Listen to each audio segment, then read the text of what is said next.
When I first met my partner, I never imagined the long and winding path our relationship would take. Over 10 years have passed since that first encounter, a decade of shared moments, quiet victories, and the kind of unspoken understanding that can only come from years of growing alongside another person. But within that same stretch of time, a shadow steadily lengthened over USA's shadow shaped like my mother-in-law. It was never overt at first. In fact, the beginning felt polite, even welcoming, as though she had rehearsed for this role of acceptance. She smiled, she asked questions, she offered tea and a seat at the kitchen table. But underneath it, I sensed something I couldn't quite name yet. A stiffness, a caution, maybe even dislike. By 2018, that undercurrent was still there, but it had been manageable. When she welcomed me into her home, I took it as a sign of goodwill. We had both smiled and said all the right things. "You're always welcome here," she had said, and I believed her. At that time, it felt like an extension of family, like a small, fragile bridge built between us. I was younger then, and my faith in people's words hadn't been weathered by experience. I moved into her house thinking we were about to start a new chapter of mutual respect. Her home was modest, but full of personality. Every shelf had a knick-knack, every hallway a photograph, and the scent of coffee and lemon cleaner clung to every surface. I tried my best to blend in, to be helpful, to show her that her generosity wouldn't be wasted. I'd wash dishes, sweep floors, and keep my belongings neatly contained to my small space in the house. At first, everything seemed fine, almost like I had imagined. But things began to shift when my brother-in-law's girlfriend moved in. She arrived with a few bags and a breezy attitude, treating the place like a hotel she'd prepaid. No rent, no cleaning, no gratitude. I remember standing in the kitchen one afternoon, watching her scroll on her phone while dishes piled up, and feeling a slow burn of resentment. Everyone in the house had been hit hard by the pandemic. Jobs were lost, routines crumbled, yet somehow I was still working full-time, still logging into online college classes, and still, somehow, scrubbing the counters that everyone else dirtied. I tried to tell myself it was temporary, that things would even out. But when the imbalance kept stretching on, I reached a point where I could no longer keep it bottled up. I spoke to my mother-in-law, quietly at first, then more directly. I was feeling overwhelmed, overworked, and unfairly left with the burden of keeping the house clean. I had imagined she'd understand, maybe even step in to restore balance. Instead, she nodded vaguely, a flicker of impatience crossing her face, and nothing changed.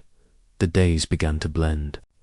My mornings started before dawn, coffee, laptop, classes, deadlines, and ended late at night with me wiping down the same kitchen counters.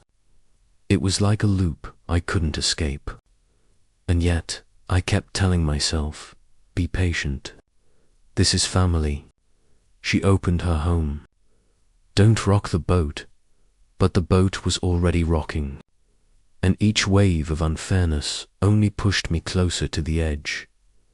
There's a strange thing about living under someone else's roof, especially when that someone harbors quiet hostility. You start to feel like a guest in a place where you're told you belong. Every footstep feels loud. Every sigh feels noticed. I could sense her mood even before she spoke. The way she'd glance at me, the way her voice would tighten. It was subtle but unmistakable, an atmosphere of simmering disapproval, and yet I kept hoping for a sign of warmth, hoping the tide would turn. We were all stressed by the pandemic, after all. Maybe I was overreacting. Maybe she was too. I wanted to believe that. I wanted to believe we were both just tired and that soon we'd laugh about this period of our lives. But there was something about her, something I'd sensed from the very beginning that made me doubt it. I remember one evening particularly well. The sun was low, casting gold light across the living room, and she sat in her usual chair, scrolling through her phone. I'd just finished mopping, my back aching from a long day of work and classes. I told her softly, "I feel like I'm the only one cleaning." She didn't look up, just said, "We all do what we can." The words were neutral, but the tone was a wall. I walked away, holding my tongue, feeling small and invisible in a house where I'd once felt welcomed in those early months. Before everything snapped, I still believed I could fix it. I tried harder, more chores, more smiles, more patience. I thought maybe if I proved myself, she'd see me differently. But the harder I tried, the more I realized it wasn't about effort. It wasn't about chores. It was something deeper, something personal. I began to notice her small gestures around my boyfriend, the way her hand lingered on his shoulder when she spoke to him, the way her compliments to him became backhanded jabs at me. "He's my baby," she'd say, glancing at me like a cat baring its teeth. Or she'd murmur old news under her breath when referring to me, as though I was already fading from his life. Those little comments stuck to me like burrs. Still, I stayed. Still, I cleaned. Still, I worked and studied and tried to hold my head high. But deep down, I was waiting for the moment when the quiet hostility would become too loud to ignore. Waiting for the day I would have to choose between self-respect and endurance. And it was coming. I didn't know it then, but the moment was already on its way. Looking back now, I can see how everything was lining up, how every subtle jab, every overlooked plea for fairness, every long night scrubbing someone else's mess was pushing me closer to that inevitable confrontation. And yet, at the time, I thought I still had a chance to turn things around. It's funny how memory works. When I think about that period, I don't just remember the arguments or the chores. I remember the smell of disinfectant, the flicker of the TV in the background, the sound of my fingers typing essays while the rest of the house slept. I remember the way she'd watch me sometimes, expression unreadable, as though measuring me against some invisible standard. There was a part of me naive, hopeful, that still wanted her approval, that still wanted to belong. I thought if I could just be good enough, she'd see me as someone worthy of her son, someone who deserved a place at the table. But approval is a currency you can't earn from someone determined not to give it. And every day, that truth was becoming harder to ignore. The day it all broke open didn't look dramatic at first. It was just another pandemic-era morning, the kind where the world outside felt distant and muted. My laptop glowed with assignments I barely had time to complete. My phone pinged with work emails. And somewhere down the hall, the TV droned on about rising case numbers. Everyone in the house was unemployed except me. I carried the weight of a full-time job, full-time online college, and full-time housekeeper without ever having signed up for that third job. It was the disinfecting wipes that pushed me over the edge. That sounds ridiculous, even to me now. Just a pack of wipes, something we'd all started hoarding like gold when the pandemic began. I had stood in line for hours to get them, thinking not only of my own safety, but of the whole house. When I saw my mother-in-law ripping through them, using 5 or 6 at a time for the smallest spills, I felt a flash of panic and exhaustion. I'd been trying to keep us safe, trying to stretch our resources, trying to hold everything together, So I asked her calmly, I thought to be mindful. Could you use them sparingly? I said. They're really hard to find right now. It was like striking a match to dry tinder. She snapped her head toward me, eyes sharp, and said words I'd never heard from her mouth before. You're not going to tell me how the F** to use them.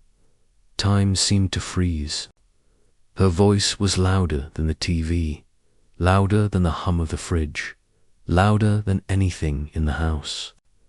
I remember standing there, one hand on the counter, thinking, did she really just say that? Did she really just talk to me like that? Up until that moment, she had always been polite-y, but polite. This was different. This was a line crossed, and for me, it was the final straw. I didn't yell back. I didn't argue. I didn't even try to explain. I just felt something inside me shut down. I had been swallowing disrespect for months, subtle, quiet, easily denied. But this was undeniable. This was out loud. This was ugly. That night, I called my parents. My voice shook as I told them what had happened. They didn't hesitate. Come home, they said. And just like that, I decided. I wasn't going to stay in a house where I was treated like an intruder. I wasn't going to keep breaking myself to keep the peace. I packed in silence. My boyfriend watched me, torn between loyalty to his family and loyalty to me. He didn't stop me, though. He just helped me carry boxes to my car, his face pale in the porch light.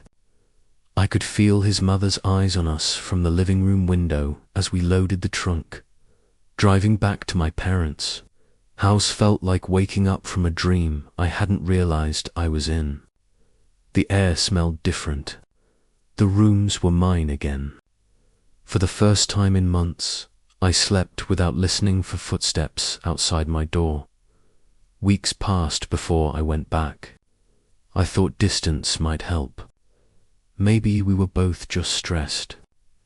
Maybe we needed a cooling-off period. But when I finally did return for birthdays, for holidays, for the little events that glue families together, the atmosphere hadn't softened. If anything, it had hardened. The animosity wasn't hidden anymore. It came in small comments, delivered with a smile, in gestures meant to exclude me, in 1,000 tiny ways that added up to one big message. You're not welcome here. I'd be sitting on the couch and hear her coo to my boyfriend. He's my baby, while looking at me out of the corner of her eye. I'd see her kiss his cheek as though marking territory, the gesture so exaggerated it was almost theatrical. At one gathering, she actually called me old news while telling a story, laughing like it was a harmless joke. People in the room chuckled awkwardly. I sat there, smiling tightly, my stomach burning. Each time, I told myself, let it go. Don't give her the satisfaction. But inside, resentment was building. I had been patient. I had been polite. And still, she found new ways to diminish me. One night after a family dinner, I sat in my car with the engine off, staring at the dashboard. My boyfriend was inside saying goodbye. I could still hear her voice in my head, dripping with contempt. He's always going to have his family, she had said. The implication hung in the air. You're temporary. We're permanent. I gripped the steering wheel, fighting back tears. I wasn't a teenager anymore. I wasn't some short-term girlfriend. I had been with him for over a decade. I had stood by him through job losses, through family emergencies, through all the small storms life threw at us. And yet, in her eyes, I was nothing but an interloper. It wasn't just about me. It was about what it did to my relationship. Every comment she made was like a wedge driven between me and my boyfriend. She wanted him to see me as replaceable, as someone who could be pushed out at any time. I could feel the strain building. Every time we visited, I left feeling smaller. I started to withdraw. I stopped volunteering for family gatherings. I stopped trying to win her over. I focused on my own life, my own career, my own home. But she didn't stop. The comments kept coming, subtle and not so subtle, until even my boyfriend began to notice. It was at another family event, months later, that I finally snapped. She had just made another remark about how she always had to look after him, casting a glance at me, like I was failing at something. I turned to her and said, "Why do you keep saying I'm being a mother to him? Who's lacking? Why do I have to step in and do these motherly things then?" The room went silent. Her face changed. For a split second, she looked stunned, like I'd said something she hadn't expected me to say out loud. Then her eyes narrowed, and she spat out words that still echo in my mind. "You're sick in the head. You've got problems. He's always going to have his family by his side." It was supposed to hurt me, and it did, but it also clarified everything. All this time, I had been trying to earn respect in a place where it was never going to be given. All this time, I had been playing by rules she didn't believe in. She wasn't going to see me as family. She wasn't going to treat me as someone worthy of her son. No amount of cleaning or patience or silence was going to change that.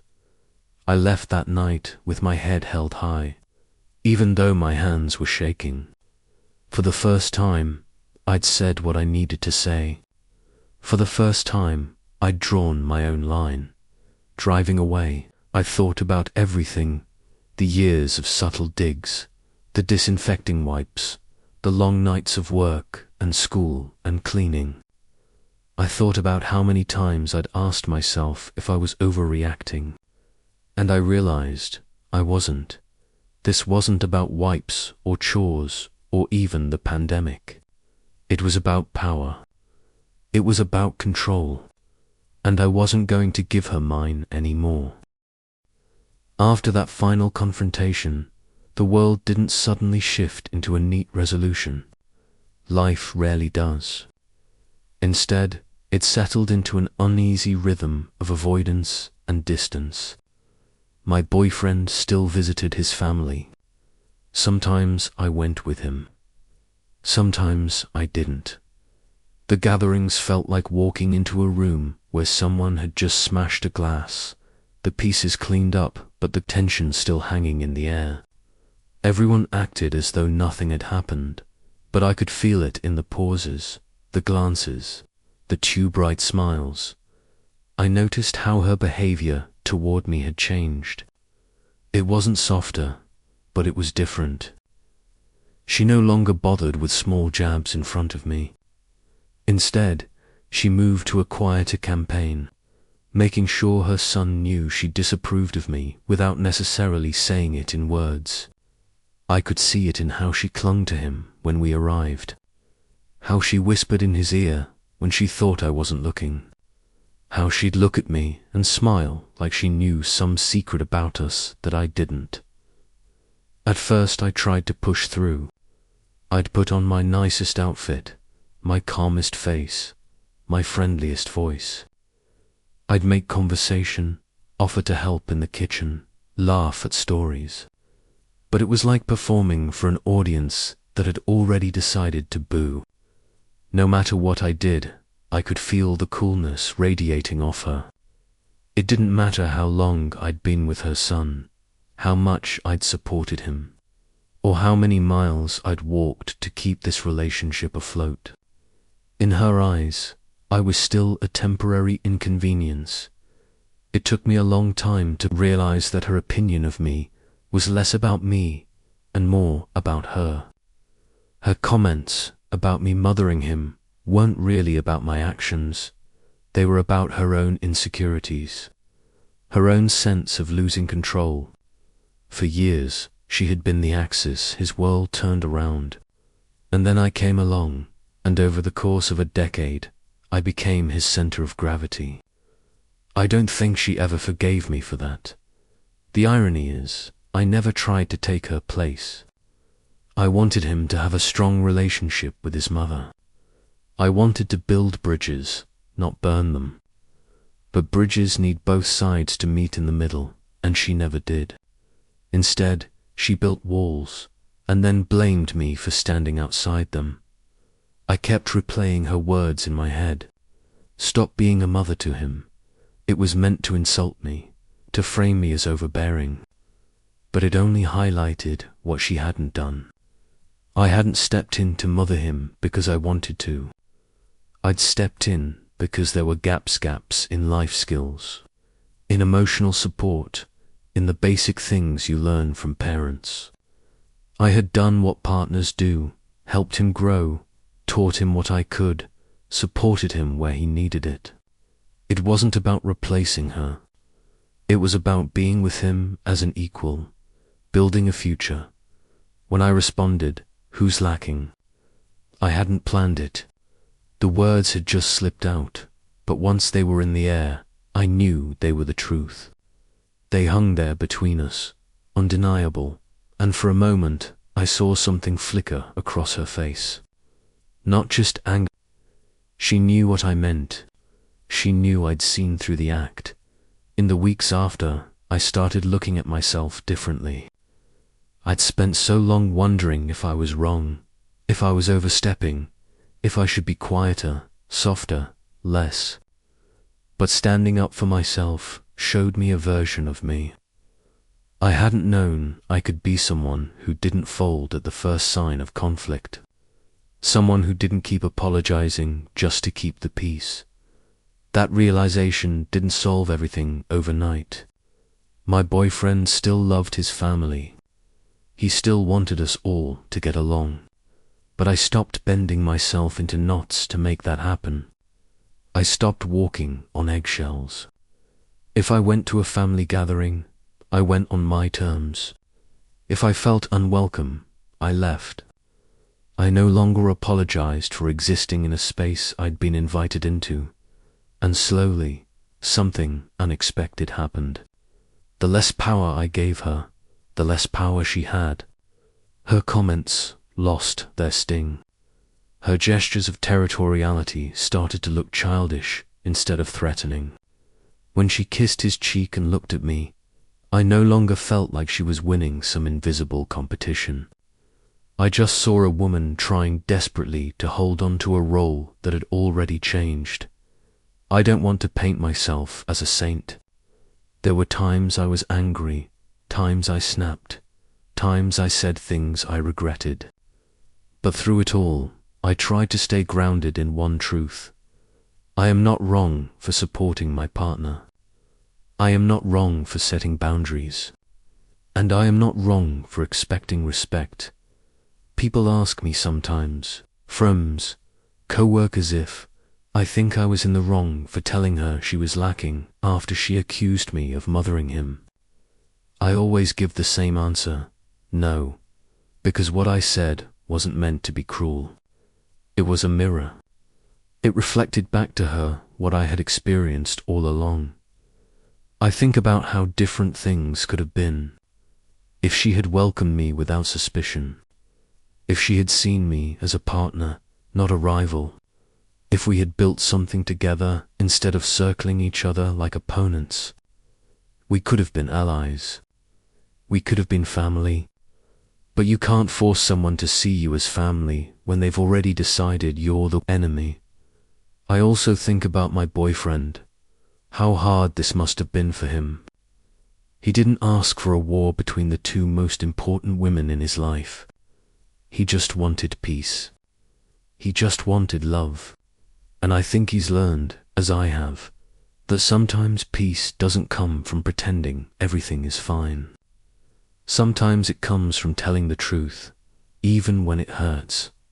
Looking back now, with more distance, I can see how much I've grown from this. I'm not the same person who moved into that house in 2018. hopeful and eager to please.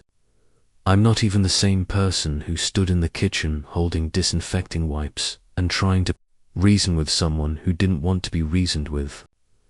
I'm someone who knows her own limits now.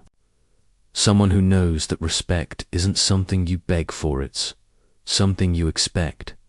Do I wish things were different? Of course, part of me still wants the storybook ending where we all get along, where family gatherings are warm and easy. But part of me also knows that isn't real life. Real life is messy. Real life is setting boundaries.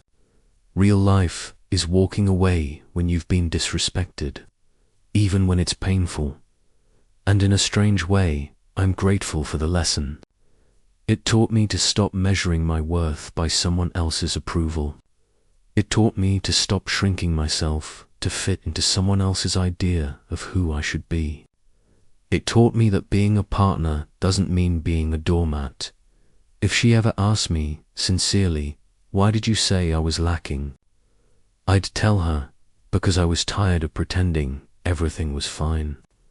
Because I was tired of carrying the weight of your disapproval while doing the work you didn't see. Because I wanted you to see me not as a threat, but as someone who loves him, too. Maybe she'll never understand. Maybe she'll never forgive me for standing my ground. But I've made peace with that. My relationship is not defined by her opinion. My self-worth is not defined by her approval, and my future will not be shaped by her hostility. I look at my partner now, more than a decade in, and I see how far we've come together. We've built something strong enough to withstand this storm. We've learned to support each other in the face of outside pressure. We've learned that love isn't just about surviving good times, it's about surviving the hard times, too. And maybe that's the quiet triumph in all of this. Not that I won some invisible battle, but that I refused to lose myself in it. That I chose self-respect over silence. That I showed up for my partner without erasing myself. So when people ask if I was wrong, I just smile. Because I know the truth. I know the work I put in. I know the boundaries I set. And I know that sometimes the bravest thing you can do in a family dynamic like this is simply to say, enough.